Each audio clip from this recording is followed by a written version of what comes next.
Pravljica o polžku in hitrosti. Polžek, le kam tako drviš? Ne pretiravaj, no, preveč s tako noro hitrostjo, lepo prosim, da se ti ne bo kaj pripetilo, je rjavega polžka z lično zavito in mogočno spiralasto hišico na ramenih vzvišeno ogovoril nagajiv črn krtek, ki je tik ob njem iz zemlje ravnokar izkopal visoko krtino. Ne naprezaj se vendar čisto do skrajnih moči, dragi polži.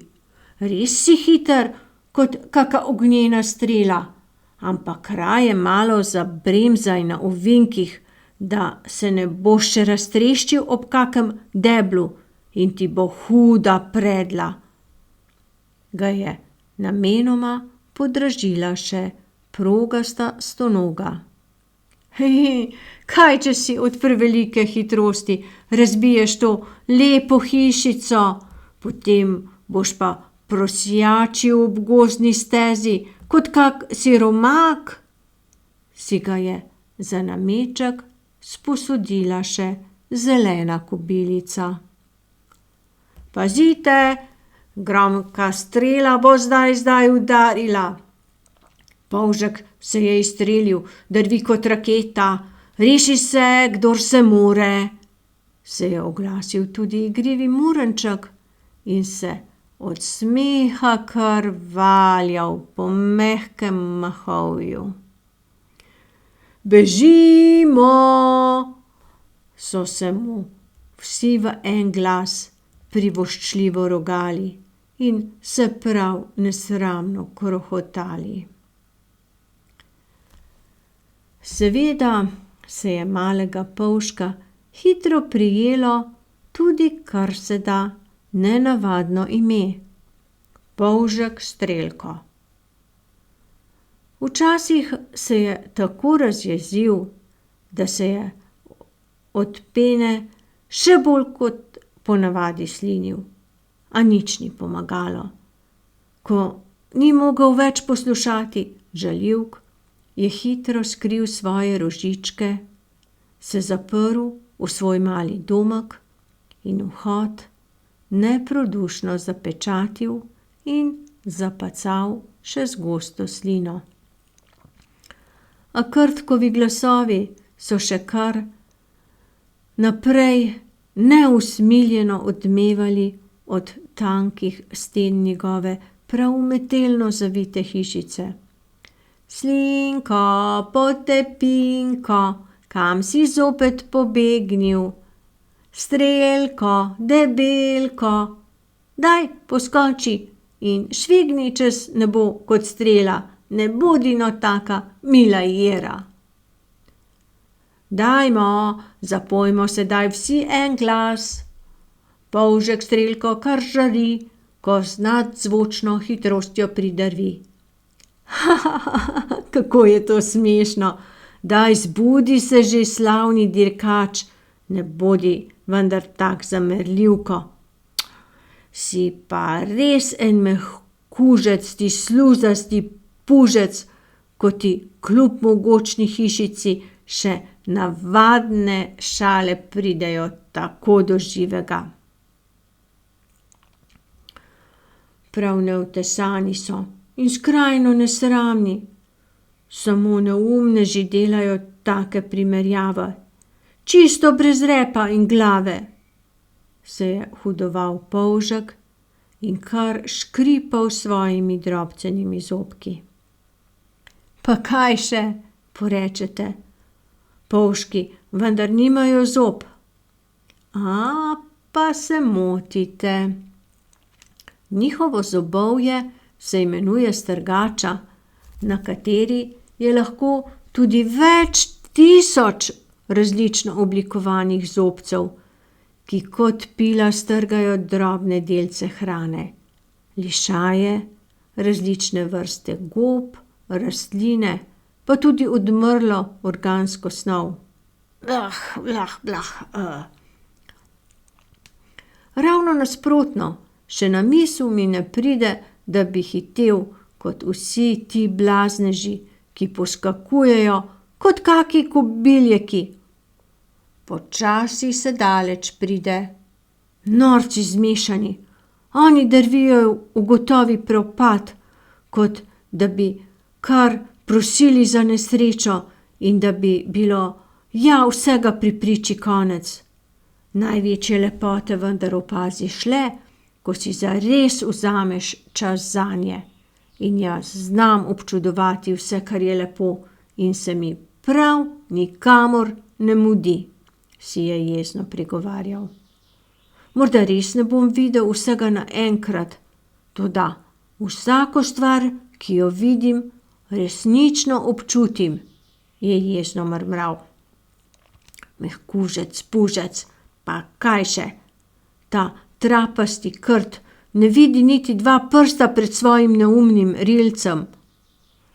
Polži smo najbolj mogočna živalska vrsta, saj nas po številu in raznolikosti med vsemi razredi živali prekašajo samo žuželke.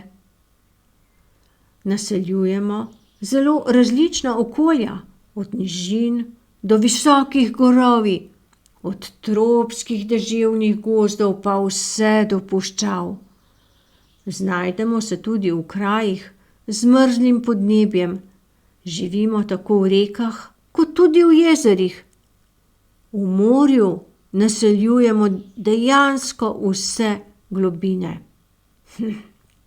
Mehkužec, pužec, bom že posvetil temu brlavemu slepcu, kako sem besen.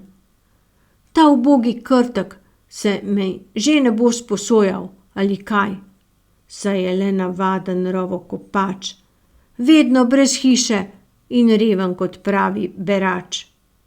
Je užaljeno godel predse. Mi smo dejansko edini mehkužci, ki so kdajkoli osvojili kopno. Saj sploh ni vredno besed, se je hudoval, da so lepljive sline kar frčale naokoli. No, počasi se je naposled le malo umiril. Že dolgo ni bilo dežja, se je zaskrbljeno ozrl v sinje modro nebo. Niti oblačka ni na spregled. Če ne bo kmalu deževalo, se bo moral umakniti v globje plasti tal, pod kamne, ali pa si poiskati kakšen bolj vlažen, najbolje trhu les.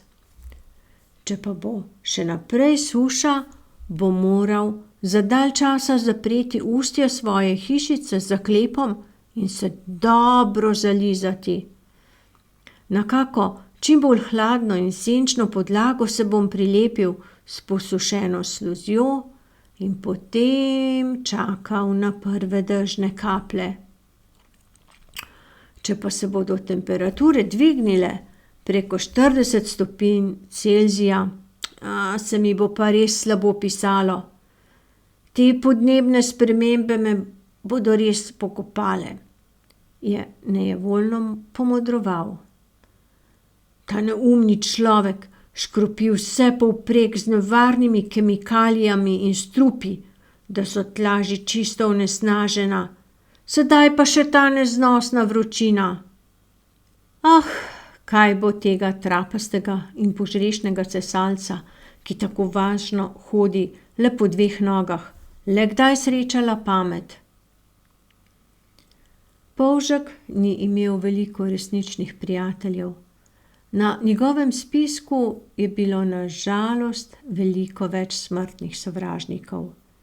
Ježi, na primer, so pravi ljubitelji polžev, saj jim slastni grižljaji teh mehkužcev predstavljajo dober vir hrane. Pa ptice, še posebej drozgi, so nevarni, saj so izredno pametni in polžje hišice razbijajo celo ob kamenje, da lažje pridejo do mehke notranjosti. Pa žabe, krastači in kače. Prav vsi bi se radi mastili z ubogimi polžki. Mravlje in hrošči napadajo ličinke in najmlajše rodove. Najbolj požrešna poguba veličastnih rjavih polžev pa je prav človeška mrcina, ki jih z največjim užitkom golta kot najboljšo specialiteto. Manjših primerkov, še zlasti tistih brez hišice, sicer ne marajo, še posebno ne v zelenjavi. Saj veste, kako se šalijo na polžji račun. Le kaj je lahko slabše, kot če najdete polža v solati? Ja, seveda, da ga najdete samo pol, ker ste drugo polovico prej že pomalicali. Ta je pa dobra. Ubogim polžkom res ni lahko. Najhujši požeruhi so pa prav Francozi. Pravijo, da vsak v povprečju pogolta kar kilogram mojih sovrstnikov na leto. Je razžaloščeno potarnal Strelko. Še dobro, da je veliki vrtni polž sedaj v Sloveniji zaščiten. Nekoč je bil moj rod prav zaradi priljubljenosti pri pripravi posebnih jedi že visoko na seznamu ogroženih vrst. Se je globoko oddahnil. Če bi se malo pošalil, bi dejal, da sedaj tudi v priljubljenih restavracijah s hitro prehrano sploh nismo več zanimivi, ko smo bolj počasne sorte. Slow food nam pravijo, prav učeno. Skozi tenke stene polžje hišice so zopet zadoneli zlovešči glasovi. Kaj je, polžiti mali cmeravko? Se je zopet oglasil Krtek. Nič se ne oglasiš? Natančno vem, da si v hišici. Polžiki pravijo, da jih ni doma, lažejo, se je zakrohotal, da se je zemlja kar usula po krtini.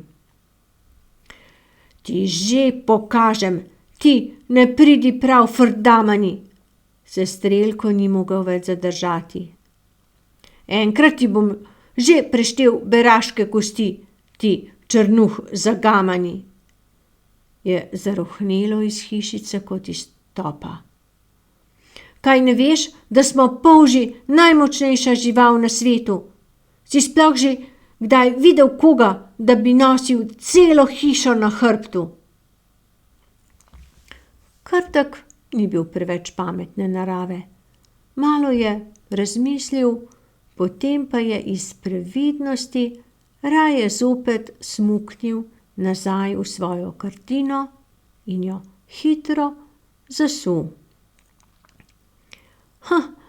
Če je res, kar pravi, pa raje ne bom izzival nesreče, je strahopetno zamrmral in že odbrzel po svojem zemeljskem rovu daleč proč, da ga ja ne bi dohitela in obrcala polžkova mišičasta noga. Strelko je končno zopet zbral dovolj poguma, da je počasi le pokukal iz hišice, previdno pokazal in napel svoje rožičke, ter jo nato, kar se je dalo hitro, ubral po gozdni stezi naprej. Joj, kako čudovito hiško imaš, polžek, še nikoli nisem videla takšne, je zdajci navdušeno vzkliknila prijazna metuljčica in tik nad Strelkom nagajivo zaplahutala svojimi čudovito obarvanimi krilci. Ta tvoja lupinica je res prava mojstrovina. Sem se te ustrašil. Že sanja se mi, da bom nekoč končal v kakem nenasitnem gobčku. Da je hišica lepa, kaj res tako misliš? Pa prav ti, ko si sama taka lepotička, ji je Strelko prijazno odgovoril. Seveda, tvoj domek je edinstven in res čudovit, kot si tudi ti, mu je smehljaje odgovorila Metuljčica. Res si prijazna, veš, tukaj v gozdu imajo nekateri prebivalci bolj malo posluha za umetnost in lepoto. Nihče se ne zaveda, da so hišice nekaterih polžev izredno cenjene pri zbirateljih ter pri nekaterih kulturah kot okrasni predmeti. Ponekod pa so bile hišice celo plačilno sredstvo. Polži smo znani po svojem počasnem gibanju in trdi zunanjosti, a prav zaradi tega nosimo v sebi simbolni pomen potrpežljivosti, vztrajnosti in zaščite. Že v starorimski mitologiji je bila polžja lupina simbol zgradbe vesolja, na drugem koncu sveta, na Japonskem, pa nas, polže, povezujejo celo s srečo, saj verjamejo, da prinašamo dež, ki je ključnega pomena za poljedelstvo in tako družno pripomoremo k vsesplošni blaginji in obilju. Kaj takega? Res neverjetno, se Metuljčica kar ni mogla načuditi. Sedaj pa te zapuščam, dragi polžek, moram po nujnih opravkih, je še začebljala in se v trenutku dvignila visoko, visoko nad travnate livade. Zdajci pa je Strelko čisto blizu med gosto praprotjo nenadoma zaslišal glasno ječanje in stokanje. Au, au, kako boli, au, je s piskajočim glaskom kar završalo skozi neprodorno tišino goste drevesne podrasti. Najprej se je polžek hitro potuhnil, a svoje radovednosti ni mogel premagati. Le kaj neki se je vendar pripetilo, se je vprašal, napel rožičke čisto do vrha pecljev in jo po polžje naglo ucvrl v smeri groznega cviljenja, kar ga je lahko nesla polžja noga. In kmalu je imel res kaj videti. Zelena kobilica je negibno ležala ob kupu kamenja, ki se je privalilo po bližnjem hribu in se vsa obupana držala za nogo. Joj, kako skeli, bolečina je res neznosna, pomagaj mi, prosim. Vskočila sem hitro, kot se je le dalo, pa me je en kamen vendarle zadel pod koleno.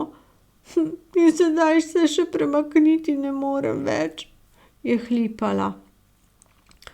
Aha, a se nisi ravno ti še zjutraj norčevala iz mene in me svarila, da si morda zaradi strašne hitrosti razbijem še svojo lepo hišico in postanem ubogi siromak? Jo je najprej Strelko kar precej jezno ugovoril.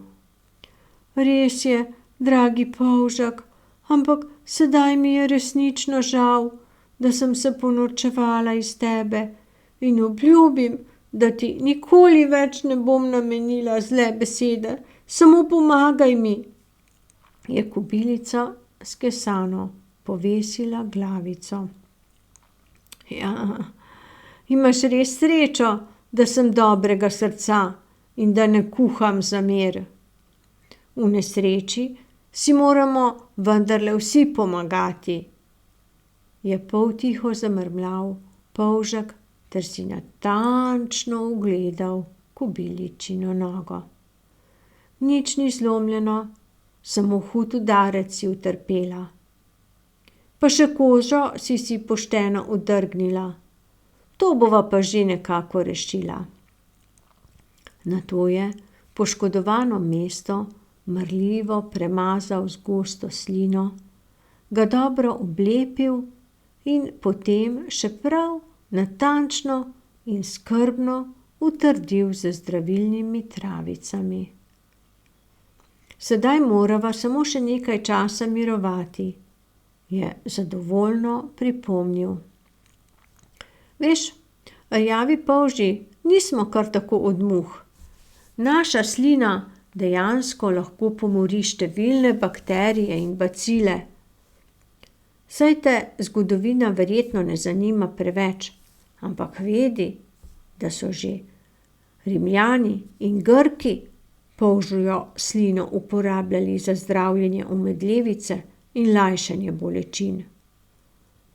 Polžja sluz na kožo pozitivno vpliva na več načinov, spodbuja obnovo in celjenje, hkrati pa jo varuje pred prezgodnjim staranjem, ohranja njeno elastičnost in jo vlaži, ob tem pa učinkovito preprečuje ali vsaj lajša številne kožne težave in bolezni.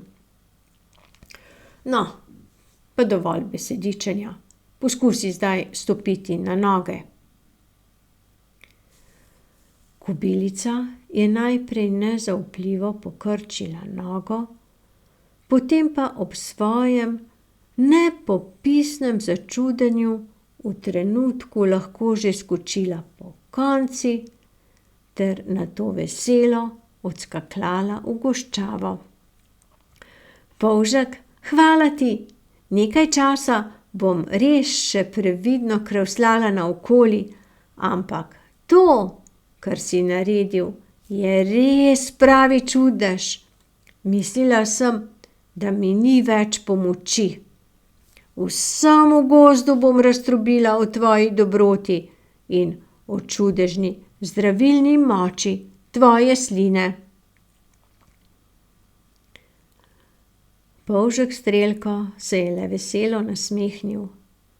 Vedel je, da se lahko še tako trudi ali naredi karkoli, pa se bodo gozdni prebivalci prav zaradi njegove počasnosti še vedno norčevali iz njega. On pa bo v nepopisni jezi proizvajal samo še več sline. Bil je res poseben primerek polžje vrste, tak, da mu resnično ni bilo para. Rad je pomagal v nesreči, imel pa je še eno nepopisno veselje. Neskončno je namreč oboževal tudi dež. Medtem, ko so drugi polžki ob nalivih iskali zavetje pod listjem, je on veselo dvignil svoje tipalke proti nebu in užival v hladnih kapljicah, ki so poplesavale in šklopotale po njegovi hiški. Sedaj pa je že toliko časa vladala tako huda suša, da se je resno zamislil. Ob vsakem ranem jutru je poskušal neumorno loviti redke kapljice rose, ki so jih povsod panično vsrkavale željne rastlinice. Tudi tokrat se je zaskrbljeno obračal proti nebu in zdajci na širokem javorjevem listu opazil veliko kapljo rose, ki je žalostno obvisela prav na robu. Zakaj pa si tako žalostna? Jo je začudeno vprašal Strelko. Padla bom na tla in me ne bo več, je zavzdihnila kaplja. Kar izparela bom v tej suši. Polžek se je nasmehnil. Ne skrbi, kapljica, ko boš padla na tla, te bo zemlja res popila, ampak nato se boš nekoč zopet vrnila kot meglica, oblak ali nov dež. In morda se boš nekoč zopet srečala z mano, morda kot rosa, ki bo radostno potrkala na moj domek. Kaplja je nekaj časa razmišljala in se nasmehnila.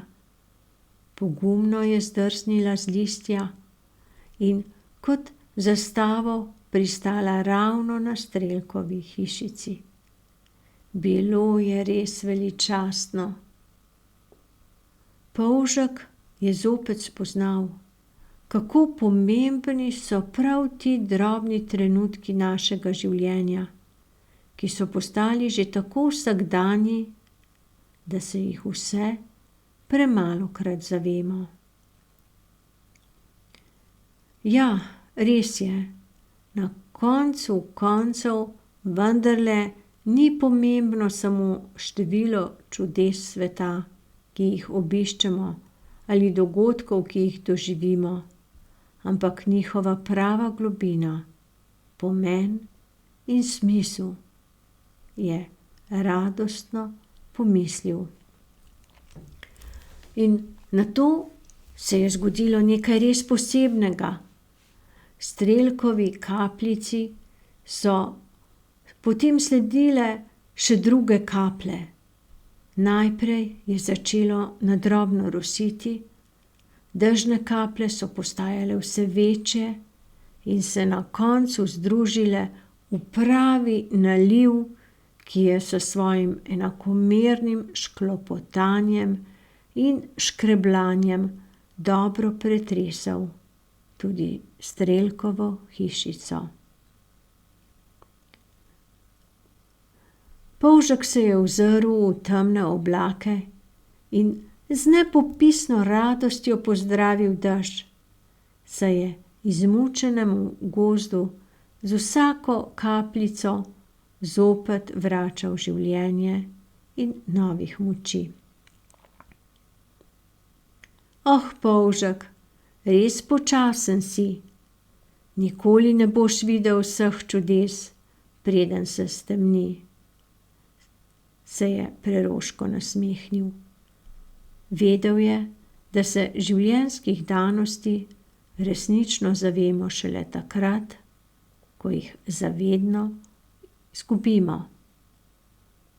Prav vsak trenutek je dragocen, če ga le znaš videti in doživeti s srcem, pa naj bo to v obliki rosnih kapljic ali pa zgolj v hvaležnem kobiličinem nasmehu.